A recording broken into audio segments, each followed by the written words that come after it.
श्रोताओं, काव्य मंजरी 58 पर आपका हार्दिक अभिनंदन है। जैसा कि आप जानते हैं, इस पर मानस का प्रसंग चल रहा है। प्रसंग है कोप वन में कैकेयी को मनाने के लिए बहुत कोशिश करते हैं दशरथ जी। कैकेयी नहीं मानती हैं। उसके बाद आगे जो घटनाएं घटती हैं उसी की चर्चा चल रही है। आप भी इस राम कथा के श्रोता बनने का पुण्य लें तो आगे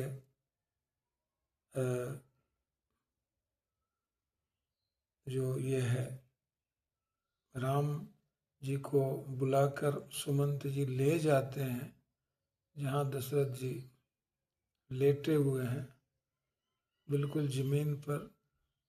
ही इज टू डिसकंसोलेट, काफ़ी चिंता में है और उनको समझ में नहीं आ रहा है कि आखिर, बिल्कुल सोच से व्याकुल हैं कि आखिर क्या होगा। विधाता ने इस तरह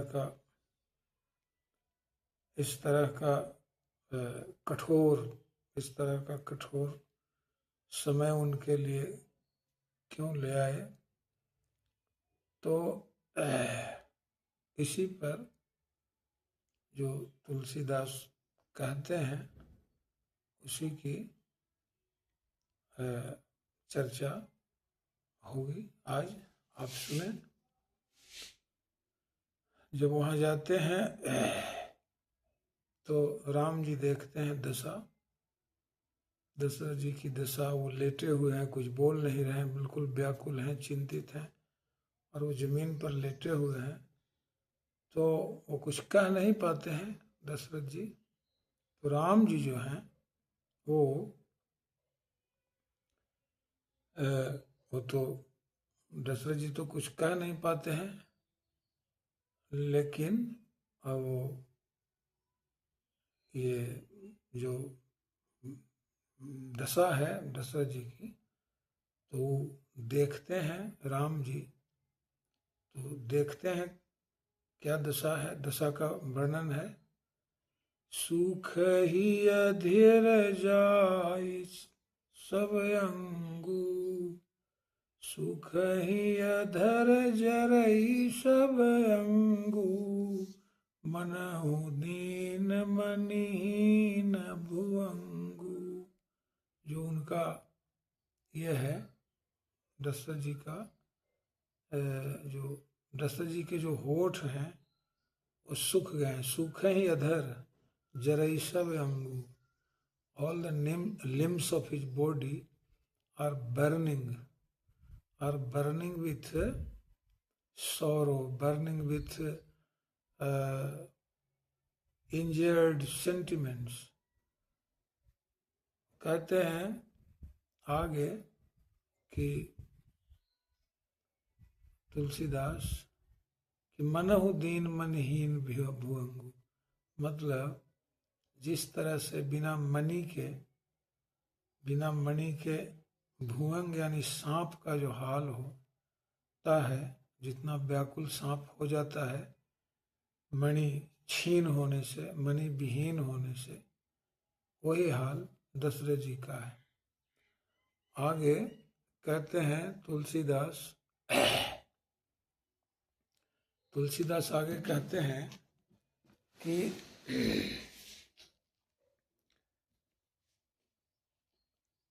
सरुस समीप देखी कैकेयी, मानहु मीच घरी गनि लेई। तुलसीदास कहते हैं कि दशरथ जी के समीप कैकेयी जो हैं वो बैठी हैं तो कैसी दिख रही हैं। सरुस समीप देखी कैकेयी, राजा के समीप कैकेयी कैसे दिख रहे हैं। मानव मीच घरी गनि लेई, मीच मृत्यु को कहते हैं। तो मानो मृत्यु जो है वो दशरथ जी की घड़ियां गिन रही है, मतलब कितनी घड़ी मानव मीच घड़ी गनी ली, मतलब death has counted the moments of king Dasharath, या फिर ऐसे कहें he has counted all the moments for which all the moments till which Dasharath can survive, कब तक बचेंगे वो तमाम घड़ियां जो है, वो जो मोमेंट्स हैं, क्षण है, मृत्यु ने ये कर लिया है, काउंट कर लिया है। आगे कहते हैं कि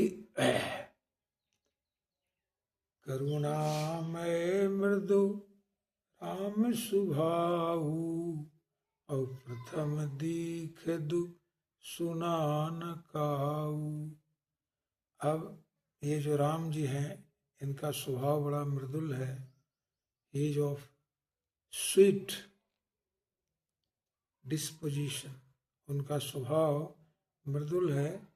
प्रथम दीख सुन सुना न काऊ।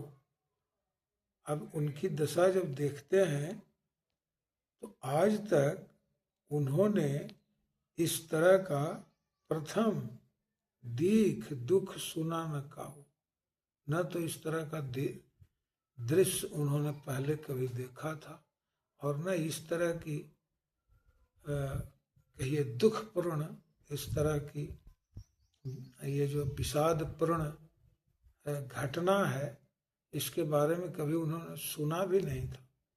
पहली बार, for the first time, he has seen such a plighted situation। किसी के साथ भी, वो तो राजा दशरथ जी के साथ ऐसा हुआ ही अलग बात है, लेकिन किसी के साथ भी इस तरह का कहिए कि प्लाइटफुल सिचुएशन घटते अभी तक राम ने नहीं देखा था, और न इस तरह की घटनाओं के बारे में किसी के मुख से सुना था। अब आगे कहते हैं तुलसीदास जी, सुनहु राम सब कारण एहु। अच्छा, हाँ वो हाँ, करुणामय मृदु राम स्वभाव, प्रथम दीख दुख सुना न काऊ, तदपि धीर धरि समय विचारी, पूछी मधुर वचन महतारी।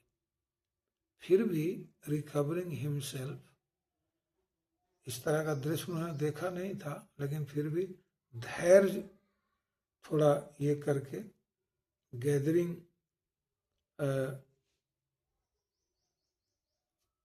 पेशेंस, रिकवरिंग हिमसेल्फ, वो पूछते हैं, समय धीर धरी तदपि धीर धरी समय विचारी, पूछी मधुर वचन महतारी।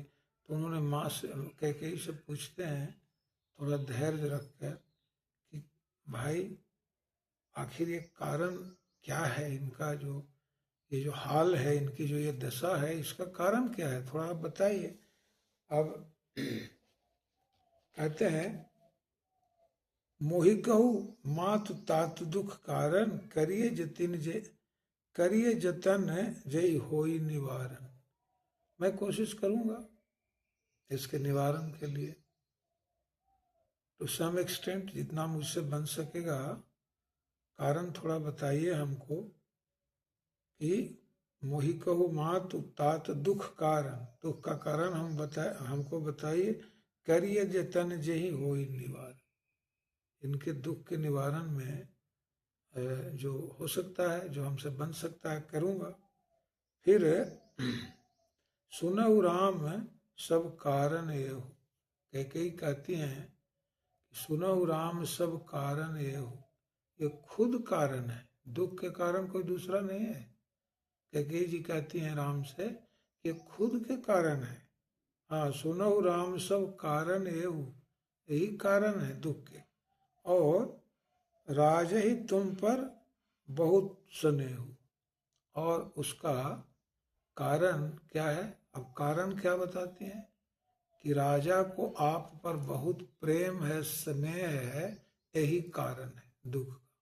बताइए, राम जी से कह रहे हैं कि आप पर जो बहुत अधिक इनका स्नेह है, प्रेम है, यही इनके दुख का कारण है। फिर आगे कहती हैं, देत कहनी मोहि दुई बर दाना, और मांगो जो कछु मोहि सुहाना। कहते हैं कि इन्होंने मुझे कहा था, वचन दिया था, he had given me word to give 2 buns, and he said कि आप अपने मन से जो तुमको मांगना होगा मांगना। तो फिर I have demanded the 2 buns. I demanded 2 buns, whatever I liked, जो हमको अच्छा लगा वो मांगे। मांगे वो कहती हैं कि मांगे वो जो कछु मोहि सुहाना। कहते हैं कि हमको जो अच्छा लगा मांगे। इन्होंने 2 वरदान देने की बात कही थी, तो हमको जो 2 वरदान अच्छा लगा वो मांगे। आगे का कहती हैं, कह सुनिए, सो सुनि भयउ भूपुर सोचू, छाड़ी न सके तुम्हार संकोच। इसी से इनको सोच हो गई, 2 वर जो हमने मांगे उसी से इनको सोच हो गई, व्याकुल हो गए, यही कारण है। और छाड़ी न सके तुम्हार संकोच। अब आपको, आपके ऊपर जो स्नेह है इनका, इसके चलते ये कर नहीं रहे, संकोच इनका छूट नहीं रहा है। संकोच छाड़ ही न सकें।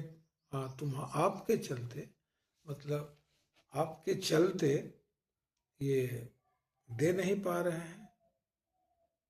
और ये जो है इनका कारण जो है आपका स्नेह है। सुख स्नेह हित बचन उत संकट परऊ नरेश, सकऊ न आयु सुधरऊ सिर मिठऊ कठिन कलेश। कहती हैं आगे कि एक तरफ पुत्र प्रेम है और दूसरी तरफ वचन है। On the one side love for his son, on the other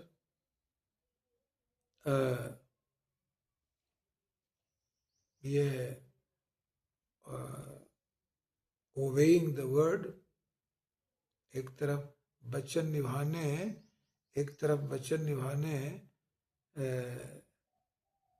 का जो वचन निभाने की जो इनकी प्रतिज्ञा है या प्रण है वह है, और दूसरी तरफ से जो स्नेह है वो है। आगे सकऊ तयायु सुधरहु सिर मेठऊ कठिन कलेश।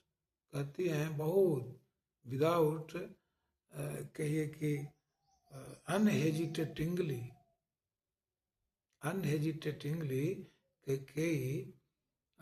वेरी हार्टलेसली सेड कि अगर आप चाहते हैं, अगर कर सकते हैं, इफ यू कैन, तो obey his word, obey his order, obey his command. आय सुधरऊ सिर मेटऊ कठिन कलेश। It all depends on you. If you want to redeem him, if you want to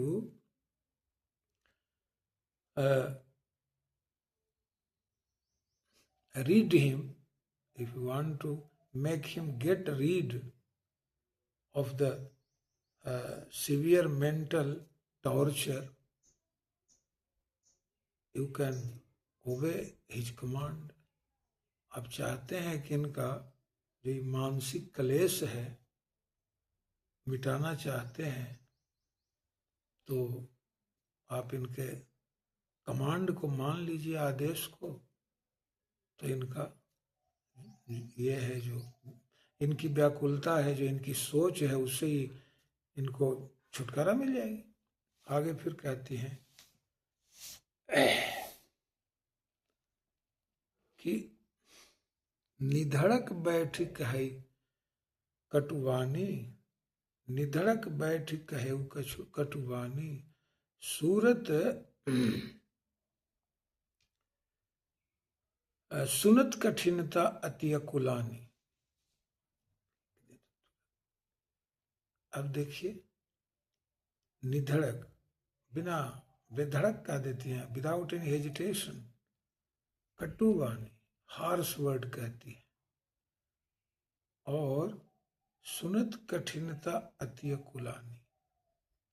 अब समझ लीजिए कि एक तो कि इस तरह की बात ये कह रहे हैं, कटु शब्द कह रहे हैं, और सुनत कठिनता अति कुलानी, मतलब कि जो कैलसनेस है, जो कैलसनेस है, itself was distress to hear. कहने का मतलब है कि सुनत कठिनता अति कुलानी, जो कैलसनेस इट सेल्फ जो है वह भी ये सुनने को तैयार नहीं है। सुनत कठिनता अति कुलानी माने इनके जो कटु शब्द हैं, इनके कटु शब्द को कटुता भी सुनने को तैयार नहीं है, ऐसे कह लीजिए।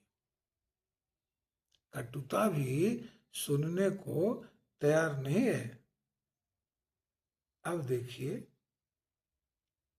कि आगे कहती है, जीव कमान बचनसर नाना, मनहु महीप मृदुलक्ष्य समाना।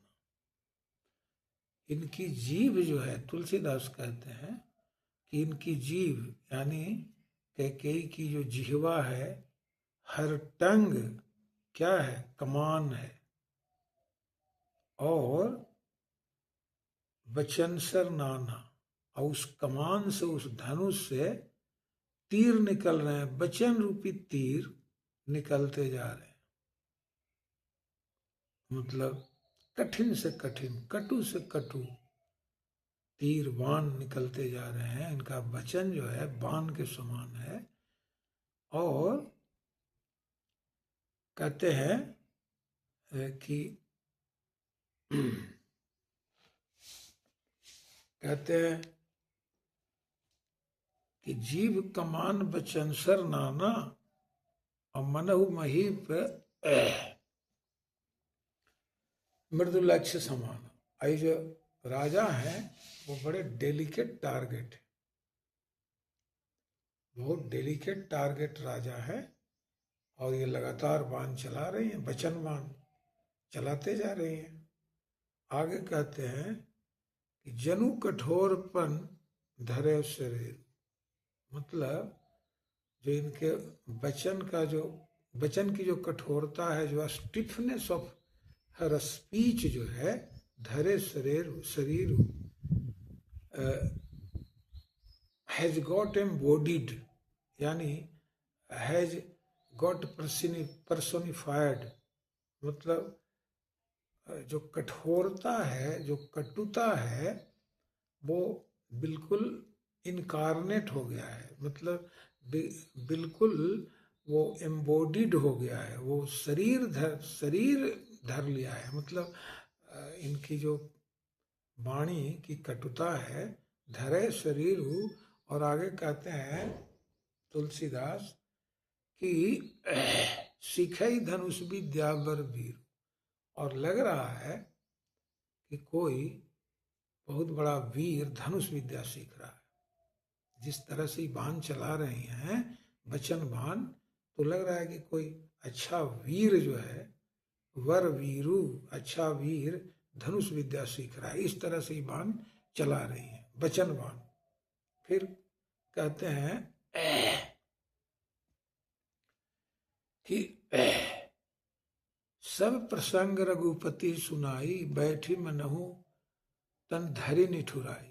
कहते हैं कि पूरा प्रसंग जो है, सारी बातें जो है कैकेयी राम जी को सुना देती हैं, और सुनाने के बाद बैठी मनहु तनु धरी निठुराई, और बैठी हुई हैं,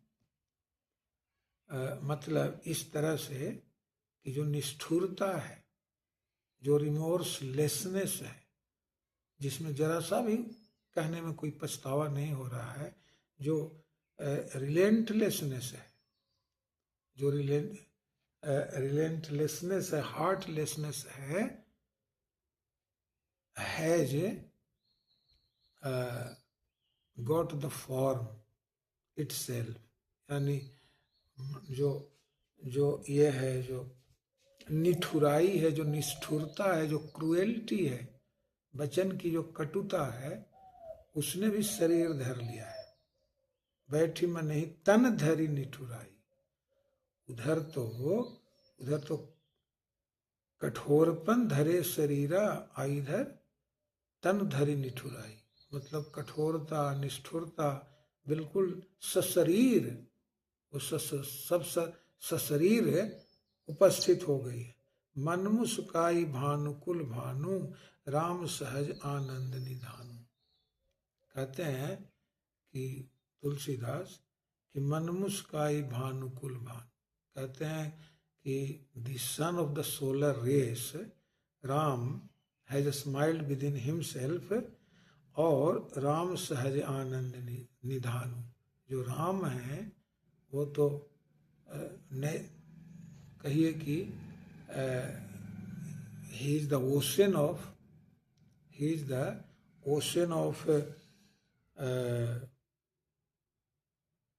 आनंद, delight. He is the ocean of natural delight. सहज आनंद के वो निधान है। और फिर आगे क्या बोलते हैं? बोले बचन विगत सब दूषण, मृदुमन जुलतन बाग विभूषण। कहते हैं तुलसीदास कि राम बोलते हैं किस तरह से कि विगत सब दूषण, without any ranker, without any malice और जेलसी, किसी तरह की ईर्षा, impeccable words, he is speaking impeccable speech। विगत सब दूषण, बिल्कुल प्रांजल, बिल्कुल दोष रहित, impeccable वचन बोलते हैं। और क्या बोलते हैं सुनिए, मृदु मंजुल जनु बाग विभूषण। इस तरह से कि जैसे इनके वचन जो हैं, भाग जो हैं, वो ऑर्नामेंट्स, स्वीट ऑर्नामेंट्स, ये जो हैं वर्ड्स जो हैं वो ये हैं, स्वीट हैं, एग्रीएबल हैं, और जो बोली वचन के जो विभूषण होते हैं उससे भरे पड़े। कहते हैं आगे